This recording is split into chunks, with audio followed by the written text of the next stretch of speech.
We're holding in Perek Lamed, chapter 30 of Sefer Mishlei. Altogether, there's 31 Perakim. So we have one more Perek to go. Just a couple more weeks before we finish Sefer Mishlei. This is a very interesting chapter towards the end of the Sefer. Apparently, he leaves some of his messages towards the end. He begins to talk a little bit about himself. I call this the Perek of regrets. Confesses several things that he did, several mistakes he made. And these are also valuable lessons for us too. Even though he was a Chacham Mikol Adam, he was the smartest man that ever lived, he's only a human being, and he made mistakes as well. So Perek Lamed begins with the words Divrei Agur bin Yakeh. These are the words of Agur bin Yakeh. Hamasa, the prophecy, Ne'um HaGever, of which is being said by this individual, meaning himself, le'itiel, to itiel, le'itiel va'uchal, to these two individuals. Itiel apparently was somebody very smart who had asked him several questions. That is why he's mentioned twice. He's the one that presented the questions to Shlomo HaMelech, and Shlomo HaMelech responds. Some say Agur bin Yakeh himself is either a friend, a student, or a teacher of Shlomo HaMelech. That these are his words, his message. But Chazal tell us that the reason why Shlomo Melech here is called Agur is just like he's called Kohelet. Why was Shlomo called Kohelet? Because he assembled many people to teach them. So here too, Divrei Agur bin Yakeh, these are the words of an individual who gathered a lot of wisdom, who agar, a lot of chokhmah. However, in the end, Yakeh, he spit it out. In other words, he misused it, and it was in some ways forgotten from him or removed from him, all the chokhmah and binah, because he thought that he was smart and that he can avoid doing certain things or following certain limitations that the Torah set for the king, and he thought because of his chokhmah, because of who he was, that perhaps this did not apply to him, certain mitzvot, that whatever the Torah was concerned may happen, would not happen to him, he would be careful, and apparently that did not happen. He made mistakes. And that is what is insinuated in the word le'itiel. Besides being the name of an individual, what is insinuated is iti el. In other words, Hashem is with me. Nothing will happen to me. Because he was so confident, because of his wisdom, that nothing would happen to him, unfortunately he did make the mistakes. And he begins to say as follows, Kibar anochi meish velo binat adam li. For I am boorish than any man, neither do I have man's understanding. As soon as he says the words Kibar anochi, he is confessing that he's ignorant, that he made mistakes, that he only realizes now She'en li smoch al hadat, that no matter how smart an individual is, he should not rely on his intelligence. That's not something to rely on, to feel so secure about, because one's mind acts like an attorney. It can justify things, it can convince you. It is not something that you want to rely on or depend on. That is why he calls himself a bar, as though he never learned anything. Even though he thought he learned a lot, he says, "Velo binat adam li," I really did not have full understanding. That's one idea that he says. The second idea is that Shlomo HaMelech talks about the mysteries of the universe. After all, he, with all his wisdom, attempted to understand everything there is to understand. And he says somewhere in Kohelet that even if you were to live 1,000 years, or a long, long time, you would not be able to grasp, to absorb all that there is in this world, all the incredible information that there is, all the wonders of the earth. To understand that, forget about it. But even to absorb and realize what there is here, 1,000 years is not enough. There's so much beauty, so much majesty, so much detail in the handiwork of Hashem that we don't have the time to analyze everything. You have biologists that are analyzing, you have ecologists that are analyzing, scientists, physicists, everybody in their area. Medicine, they haven't gotten to anything yet. I mean, just barely they're scratching the surface, as they say. And this is more than what they did know years ago, supposedly. So here we have an individual who's smarter than everyone else, and he says, "Velo binat adam li," I still don't have anything. Whatever I learned is a drop in the bucket to all that there is to learn. But it's not so much the amount that there is to learn. It's just that the ability. He's talking also about the ability. Don't try too hard to understand that which is beyond you. It's impossible for the human mind, which is limited, to try to figure everything out. And in the Sefer Yov, you will see also similar message when Yov tries to figure out why things happen to good people, why bad things happen to good people, why good things happen to bad people. Tzaddik veralo, rasha v'tov lo. It is very difficult to understand all these things.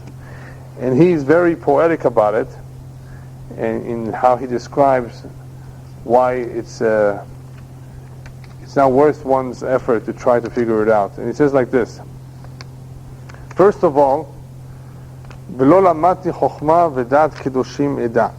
He continues on to explain that neither have I learned wisdom, nor do I know the knowledge of the holy ones.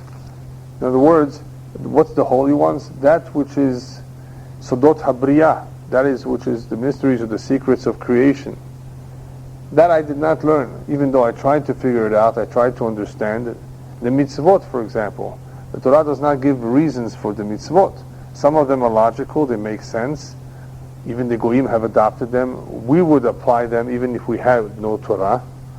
But then there's some that we can't figure out. Paraduma, which we just read, the ashes of the red heifer, how it makes one clean.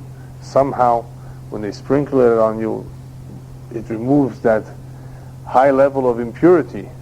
And that does not happen in one day. It needs to happen over a 7-day period. Paraduma is a chok, it's a decree, it's something that we don't understand. And so are many of the mitzvot in the Torah, shatnez, not to wear wool and linen, and even the dietary laws, kashrut, is considered a chok. Why should I be able to eat certain foods? What does it do to the system? So all of these are chokim, and even though the commentaries give us some explanations, and the Kabbalah elaborates a little bit more, it does not mean that is the main reason for the mitzvah. The main reason is only Hashem knows. And that's a very important point when one begins to learn Torah, when one has questions on the Torah, on Judaism, on why Hashem does certain things. We must remember at all times that it's not possible for us to get all the answers. Even if we were to read everything and know everything, it's just not possible. While the human being is alive, it is not possible for him to know or to see everything that there is to see. His eyes are limited. There are animals that can run faster than us. There are birds that can see better than us. Right? The human being is limited physically and spiritually too. And many of these areas are in the spiritual realm, and it's not possible. So that Shlomo Melech, he's telling this to us, and it is befitting that he's telling this to us, because he was the Chacham Mikol Adam, and he knew everything that there is to know, more than anyone else. And he says, forget it. Don't try too hard. It's not good. Because even I couldn't figure everything out that there is in the Seder HaBriyah. And now he explains as follows. Part of his mistake was to go against what was already written in the Torah. And who gave us the Torah? Moshe Rabbeinu. So in the next pasuk he says, Mi ala shamayim vayirad mi asaf ruach v'chofnav mi tzarar mayim basimla mi yakim kol afsei aretz ma shemo u'ma shem beno kiteda. Who ascended to heaven and descended? Who gathered the wind in his fists? Who wrapped the water in a garment? Who established all the ends of the earth? What is his name and what is the name of his son, if you know? Is there anybody that was able to conquer all this? Go up to the heavens, hold the wind, or hold the water? Who is he talking about over here? One interpretation is that he's talking about Moshe. In other words, he went against the words of Moshe, the words that Moshe wrote in the Torah. The commandments that a king should not have too many women, and so forth. So, mi ala shamayim, who else can compare himself to Moshe? And therefore go against Moshe. Moshe is the only one that went up to the shamayim. One interpretation, therefore, is that he's describing Moshe when he went up to the shamayim, or when he brought certain plagues, certain makot in Egypt. Ruach bechofnav could mean the shchin. Sarar mayim could mean the splitting of the Red Sea, where the waters were set apart. Or when he gave us the Torah, referring to me, Hikim kol afsei aretz. That's one description, talking about Moshe. But he's also talking about over here, if you pay attention, if you follow the pasuk, it's very interesting. He's actually describing the four elements, the Arba Yesodot. He begins to talk about Mi ala shamayim v'yered mi asaf ruach b'chofnav. So he's talking about wind. Mitzarar mayim, he's talking about water. Mi yakim kol afsei aretz, he's talking about earth. The first one, Mi ala shamayim, was esh, was fire, because it rises. He's talking about the 40 Yesodot. Whoever was able to figure out the nature of the elements, why is it that fire rises? Why is it that ruach blows? Why is it that water nigrar, it flows? Why is it that the earth stands in one place or is solid? You see the difference in the nature of the elements that we have, the four elements. In other words, whoever was able to figure out the nature of the elements, something which is a lot closer to us, nobody has. If that we cannot do, that which is so close to us and so familiar to us, then can we figure out the mysteries of how the world was created? And not only the mysteries of the world. Rabbi tells us to be very careful not to ask, and what was before the world was created, and what's on top and what's below? We have no reshut, no permission to ask such questions. Because we can't go into that area where our minds are not capable of figuring it out, what was before. And that's what he says over here. You cannot figure out, and nobody even has a good, thorough knowledge of that which is familiar to us, like the four elements, and the more so the mysteries of creation. Kol imrat Eloah tzerufa magenu lachosim bo. That's a very important pasuk. Every word of Hashem is refined. He's a shield for all who take refuge in Him. Every word of Hashem is refined. He's reminding us that every word in the Torah is necessary. There's not an extra letter in the Torah. Everything is refined. Everything is perfect. And therefore, you cannot add or detract. Lo tosif v'lo tigra. You cannot add to what is written in the Torah. The Torah was written in such a way, the commandments happen to be 613, and they just happen to have been given in such a way that only Hashem can prescribe. And if we do not follow them right, then we are misusing it. As the rabbis give us a mashal, to what is this compared to if you misuse the mitzvot, if you add, you detract, you change? To a doctor who prescribed some medication to a sick man. And he tells him how much to take every day and for how many days. It's a very powerful medicine. Make sure you follow my prescription, my directions clearly. And this man took the whole thing in one shot. You can imagine what happened to him. He became very, very sick. And the doctor, of course, rebuked him. He says, you're going to kill yourself. You have to be careful to follow the instructions. The Torah is very clear as to the instructions on how to live a Jewish life. And if one does not do it properly, either adding or taking away, then he's misusing it. So the Torah, the way it is written, every word is important, and besides that, it's magenu lachosim bo, it's also a shield, it also protects us. Therefore, Shlomo HaMelech says, I should have been more careful. I shouldn't have thought, okay, it's okay for me to make a small change, for me it doesn't apply. That's what he's trying to say. He's talking about himself. The Torah, the way it is written, is the way it should be adapted, the way we should go by. We should not attempt to make any changes like some groups in today's world, some Jewish groups, attempt to do by saying that the world has changed. The Torah has not changed. The world may have changed, but the Torah has not changed. We have no right to adapt the Torah to the times. We adapt the times to the Torah. We try to figure things out. What do we do with something called electricity today on Shabbat? Is that fire? Is it exactly like fire? Can you make Havdalah on a light bulb? These are interesting and valid questions dealing with the science of today, the technology of today, but it doesn't mean you change the Torah because of that. Some people who are totally not knowledgeable of the Torah really think that the Torah forbids turning on a light on Shabbat back then because it required working hard with two stones to produce fire. And today, all it is turning on the switch. Perhaps it should be mutar. Obviously, we don't subscribe to that. Torah has not changed. If you study Hilchot Shabbat, you will find out what the spirit of the law is. Why turning on the light is forbidden. It has nothing to do with hard work. Torah does not forbid avodah on Shabbat, it forbids melacha. Melacha is a certain types of creative work. Even if they're easy to do, they're forbidden. But people rely on their understanding and their interpretation instead of reading the Torah and learning it correctly, properly with the mefarshim, the gemarot, the midrashim. And that's what happens. The human mind makes mistakes unless he follows the masoret, unless he follows exactly the tradition, the way our forefathers accepted it and lived by it. And therefore he says, the next pasuk, what we just said, in different words, Al tosef al dvarav pen yochiach becha v'nichzavta. Do not add to his words lest he prove to you and you will be found a liar. In other words, do not add, do not make any changes. The rabbis tell us that what Shlomo Melech attempted to do once was to try to figure out a case on who was right and who was wrong without witnesses. And that's not right. You don't do it that way. Even though he was ingenious with the famous case of the two women and whose son is the live son. But that was an ingenious way of being able to figure it out. But otherwise, you have to follow the guidelines of the Torah on how to solve a situation, how to solve a problem. And he didn't. And therefore it did not work out for him. Next pasuk, Shetayim sha'alti mi'itach al timna mimeni b'terem amut.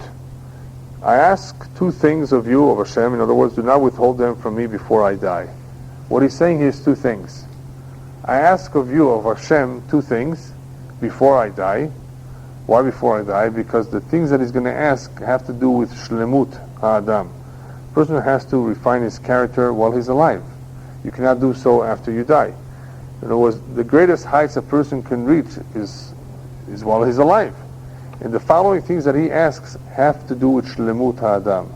They have to do with completing himself. In other words, refining himself, being able to live according to what the Torah expects us to live. In other words, as decent human beings, as we will see what those two things are. And so he asks for those two things before he dies, so he can attain shlemut, so he can never swerve from the right path. And he asks that these things be with him all his life. That's what he means. Don't hold them back from me. In other words, as long as I am alive, help me with these two. And what are they? Shav utvar kazav archek mimeni, resh va'osher al titeni hatrifeni lechem chuki. The second part of this pasuk is a very familiar passage. Basically, he says, distance falsehood and the lying word from me. I want to stay away as much as possible. I don't want to be involved in anything that is deceitful, anything that involves lying, cheating, and give me neither poverty nor wealth. Provide me my allotted bread.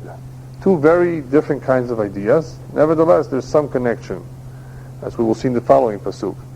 First of all, he's emphasizing the dangers of lying, of living falsely, of doing things in the wrong way, misleading. All of that is called sheker. Sheker v'kazav. It really touches our lives in many areas of our life, whether it's with our neighbors or with our spouse, with our friends, with our kids, in business ethics. So this is a very important area. Sheker, or shav as he calls it, udvar kazav, lying. And of course, what's worse than lying is swearing falsely, using the name of Hashem too, as we will soon see. So help me that I don't have to go through these situations and be tempted to lie. And you know what? Many times you are in an uncomfortable situation. Somebody puts you on the spot, and what are you going to say? You have to be very careful, and you don't want to say the truth, because it's either embarrassing, or he or she cannot know it, or for some reason you don't want to say it. So you might just be tempted to say a lie. And that is a lack of integrity. It's a lack of shlemut in a person. If he's not able to be himself, if he's not able to relate the truth, if he does not seek the truth, for sure not. If all he wants is to lie and to cheat and to mislead people, that is definitely far from being shalem.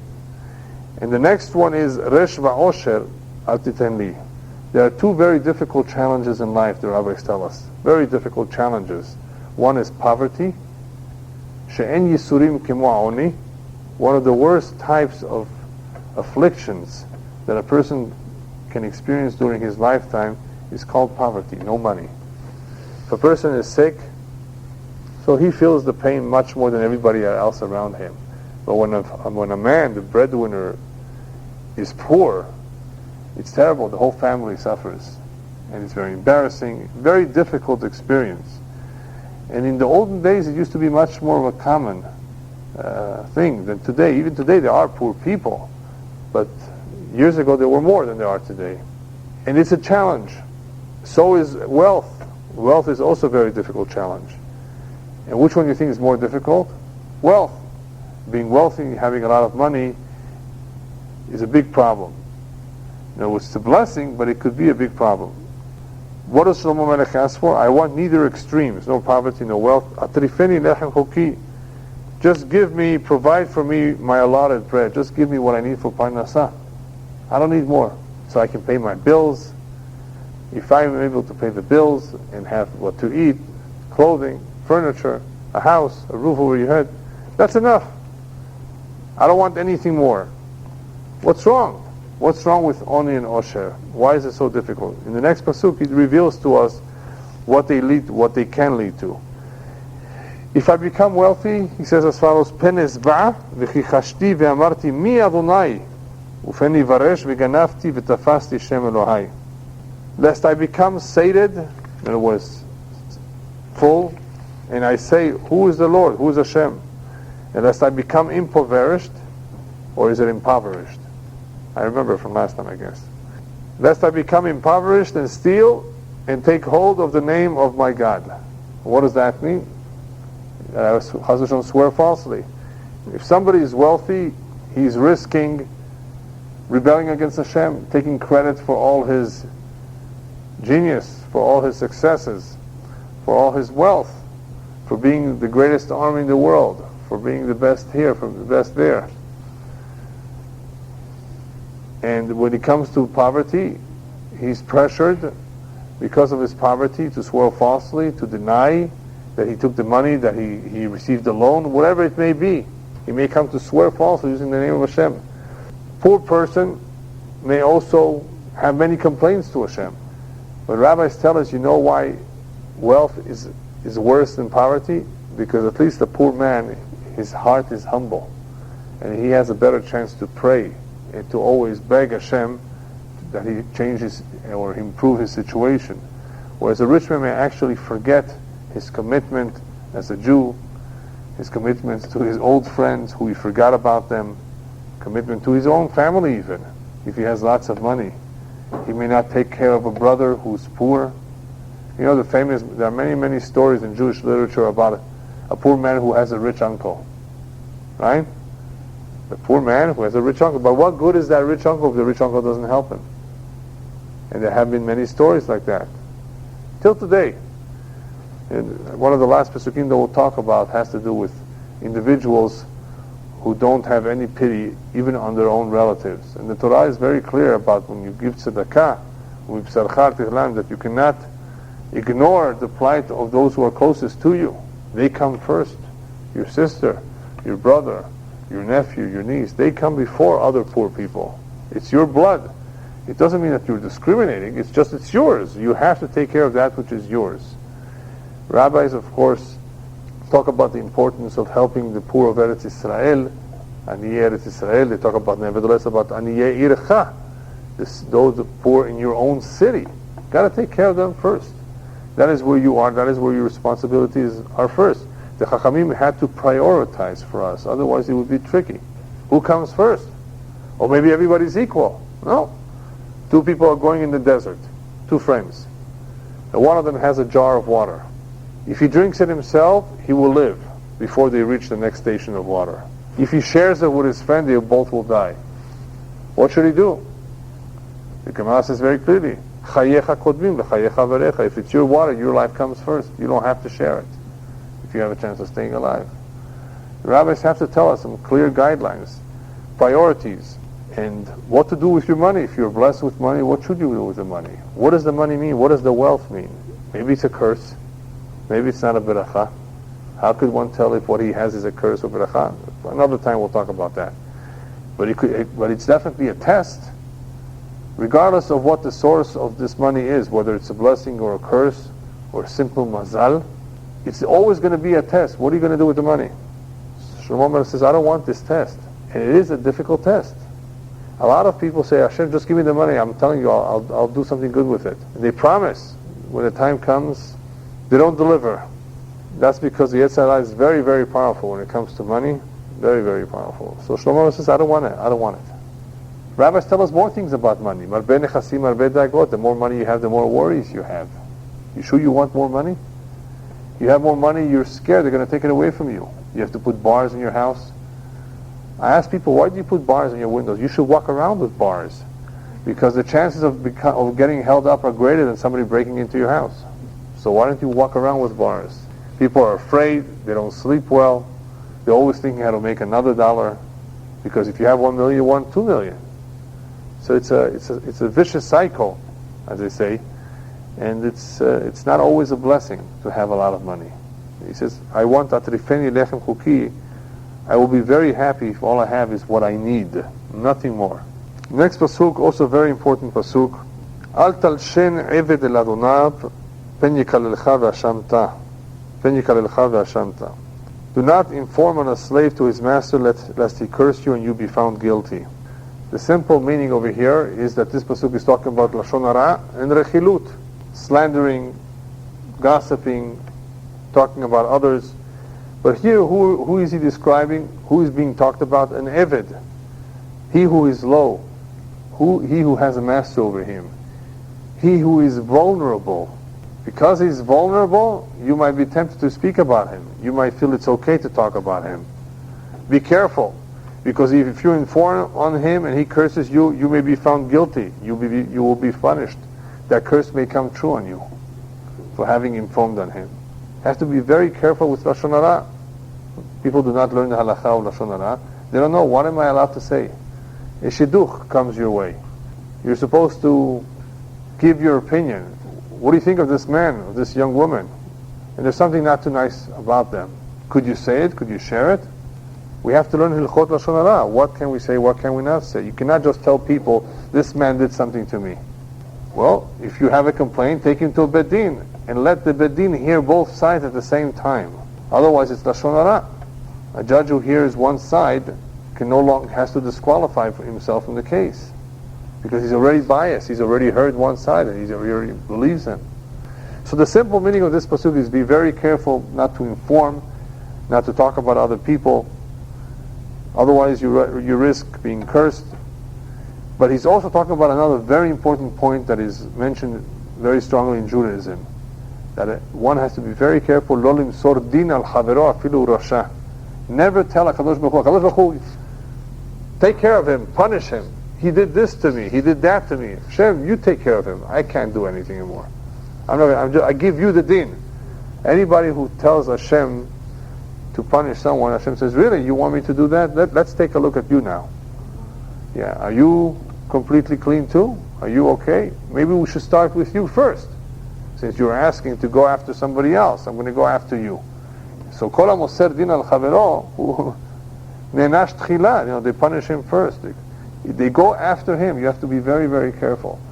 There are some opinions who hold that if there's no judges in town, or this is completely mafia town, there's nothing else, then of course you can ask Hashem, but even then you should be careful. Hashem, you help me.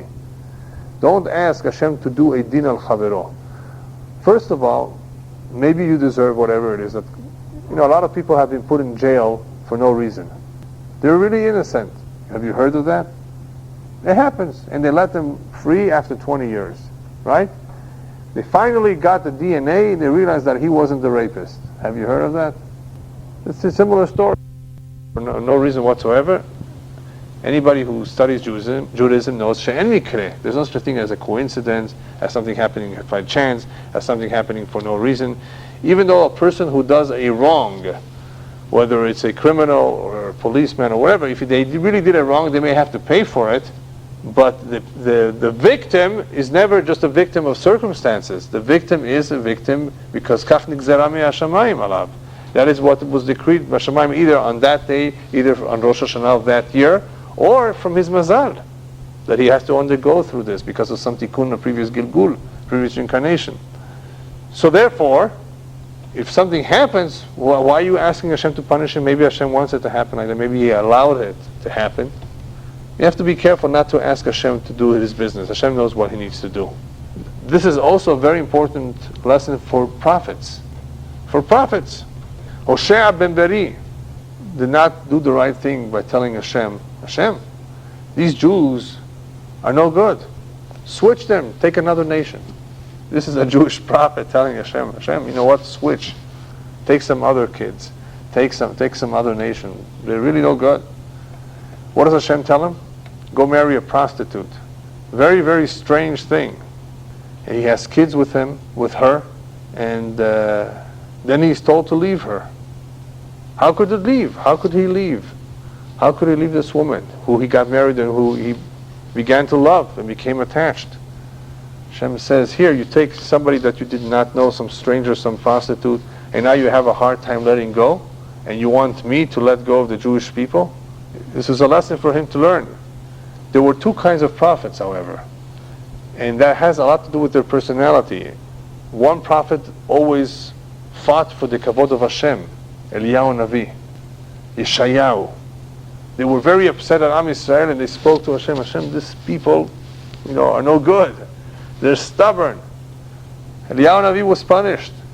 He tells Hashem that they're not fulfilling your covenant. Really? You're going to have to come to every Brit Milah and testify how they do fulfill the covenant. Yeshayahu was punished. His lips were burnt because he expressed, I'm sitting amongst a nation that has unclean lips.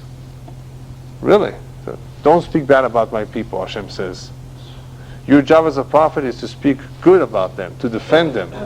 But these prophets, they did, in some ways, they were right, because they were fighting for the kavod of Hashem. There were other prophets like Yonah. They fought for the kavod of the Jewish people. I'm going to go give Musar to Nineveh, a city of Goyim? How is that going to look if they do teshuvah and my Jewish brothers don't? I'd rather not go, Hashem. No, my brothers. I don't want them to Chas v'Shalom suffer the consequences. He fought for the kavod of his Jewish people. Different kinds of nevi'im. Nevertheless, Shlomo Melech makes a very good point. You have to be careful not to speak bad about Jews, even if they're secular, even if they're Rasha'im. Don't inform on them. It's not so simple to talk about another individual. The next pasuk, Dor aviv yekalel v'timo lo yivarech. A generation that curses its father and does not bless its mother. In the following 4 pasukim, I think, he's going to talk about various individuals who one should stay away from. They are called individuals who are mushchatim. These are individuals who are corrupt because of what they do. Therefore, do not associate with them.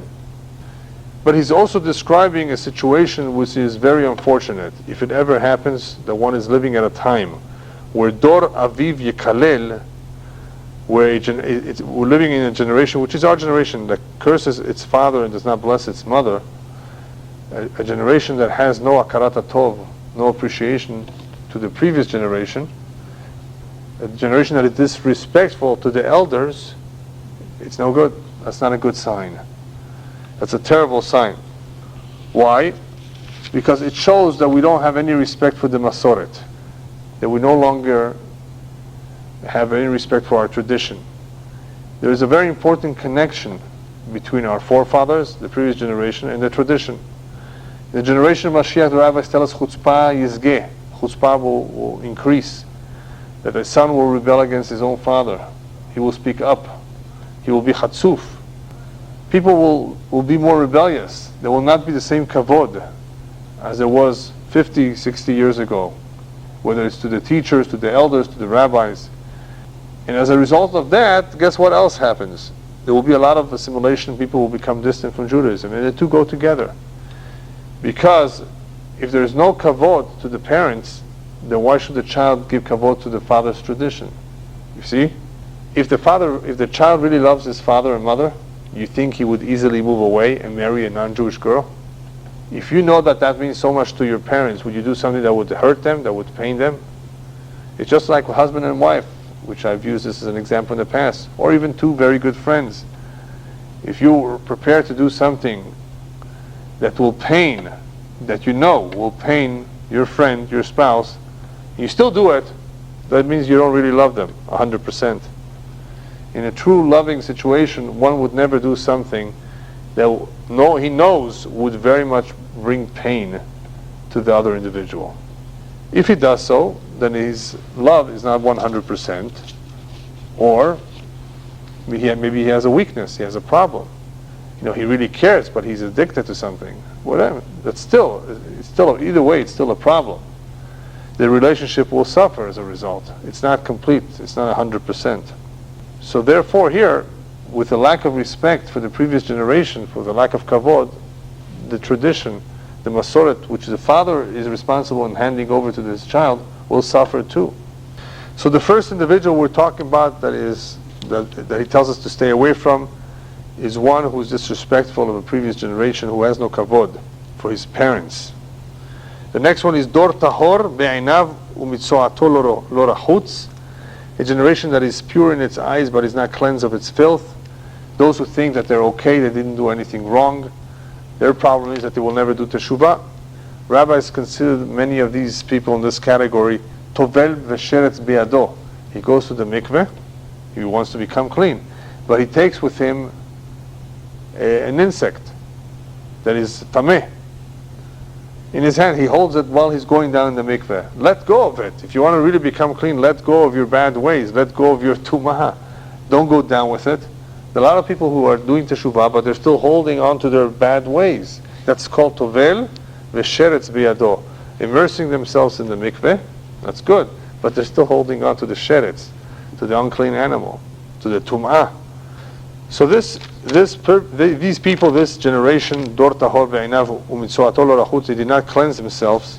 They will have a hard time doing teshuvah. How could you give somebody musar? How could you give somebody tochacha? If he thinks he's perfect, if he thinks he's clean, it's almost a lost case. I never like to say somebody's a lost case, but this one is almost like a lost case. If they don't really think that they may have something to repair, something to perfect. The next one is dor mar ramu einav ve'afafav yinaseu, a generation how lofty are its eyes and its eyelids are raised. Talking about balei gava, arrogant people who are very comfortable.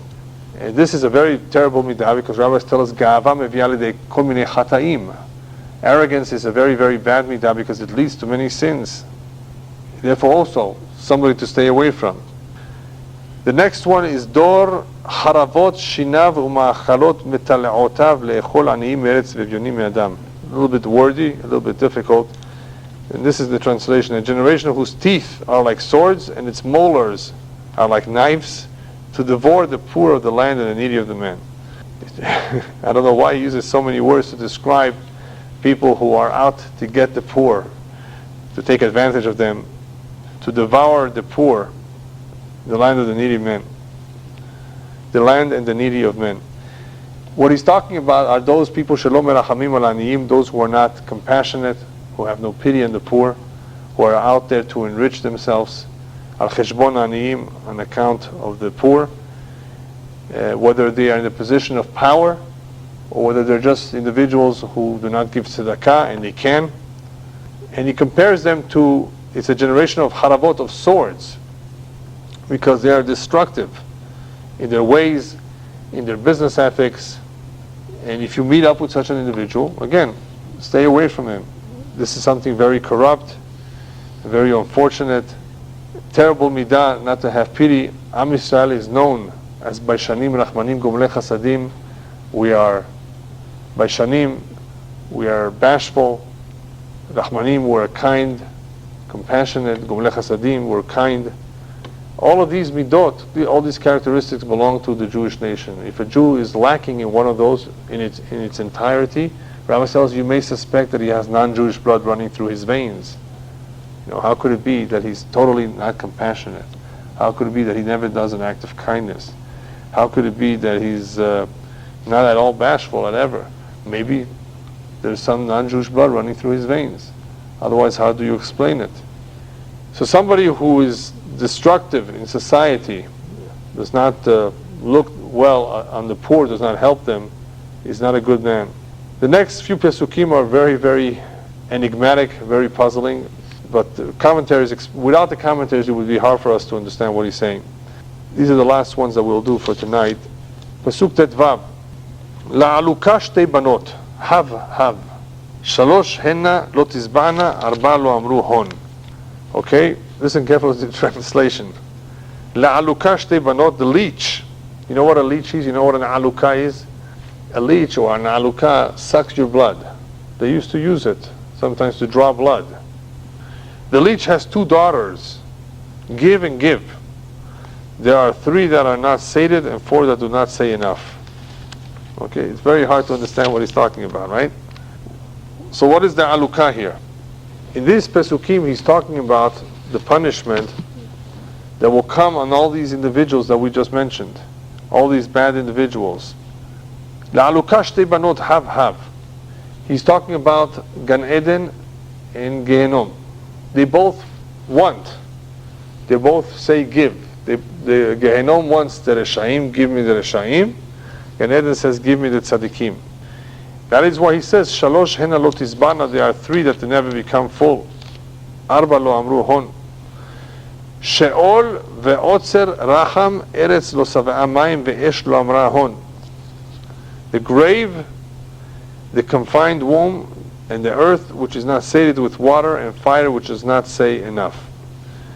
What you see over here is a description of the various punishments that can occur to the world as a result of these kinds of individuals. One is Sheol.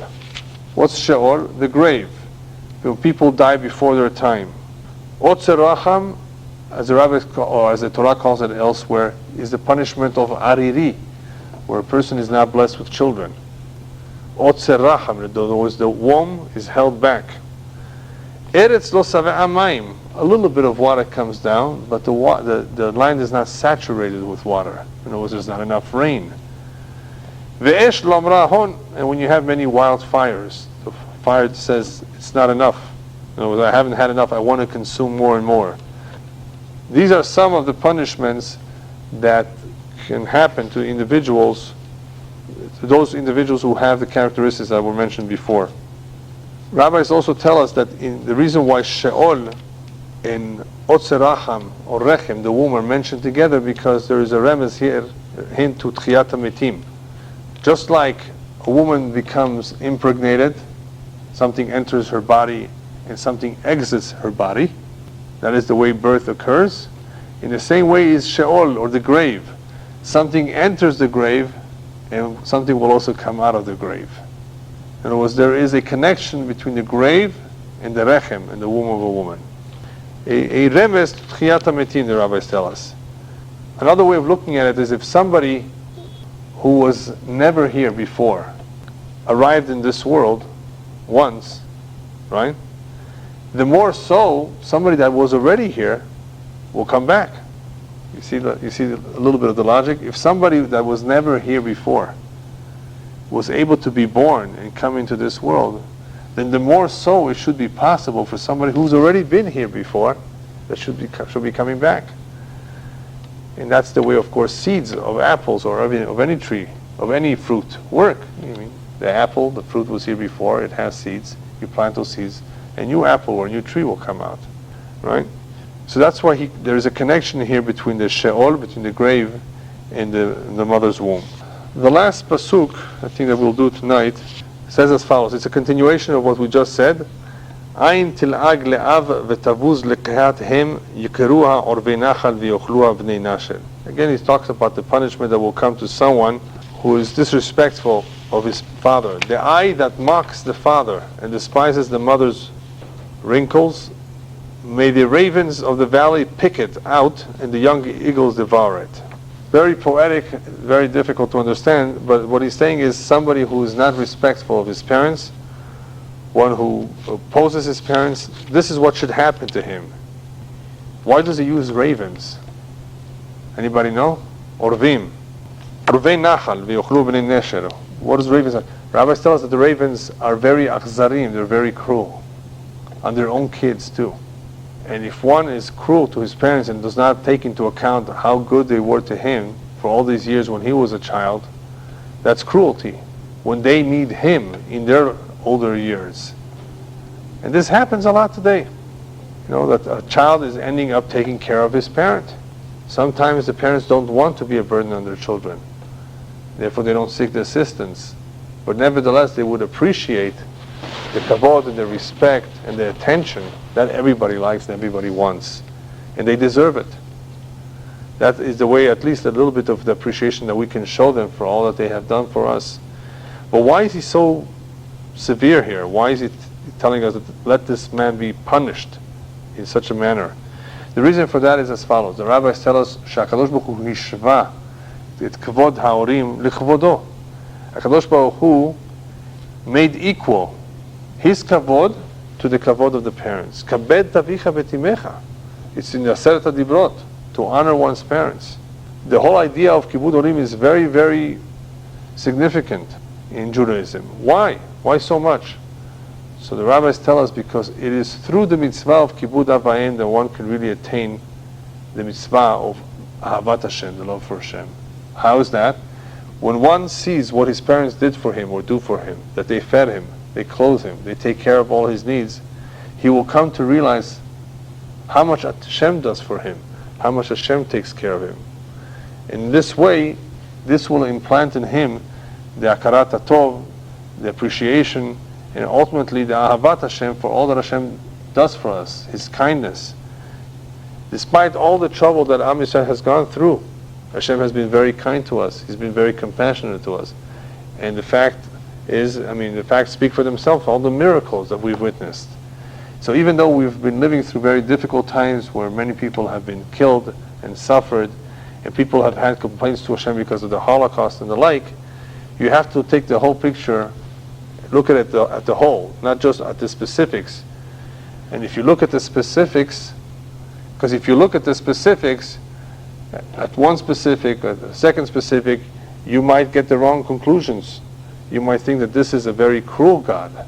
And that is what some people think after the Holocaust or after the various calamities that occurred over the Jewish people, because they only read a specific part of history.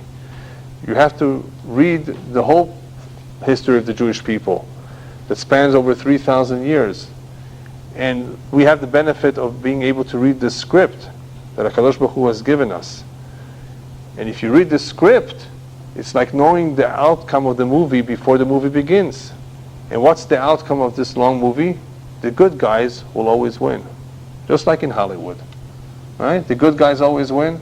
So even though Am Yisrael has been persecuted, even though we've had hard times, in the end, we are the good guys. And we're going to win.